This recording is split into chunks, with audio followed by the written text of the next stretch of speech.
Corson announcing his running mate for lieutenant governor today. He paired with Salina Area Chamber of Commerce president and CEO Renee Duxler. She's the first woman to hold that position. Duxler, a graduate from K-State and a former social worker. Today, she and Corson talked about their top priorities.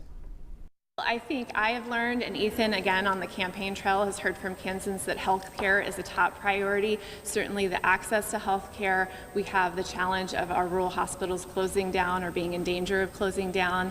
Certainly expanding Medicaid continues to be a top priority. So we just want to be able to see and make sure that there is access to affordable health care. Let's take a look at all the candidates who have announced they plan to run for governor on the Democrat side. Ethan Corson and Cindy Holscher have both officially filed. Marty Tooley announced his candidacy in July. On the Republican side, 9 candidates have announced they plan to run.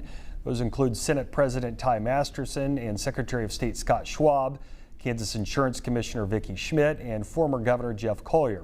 The Kansas primary is set Tuesday, August 4th.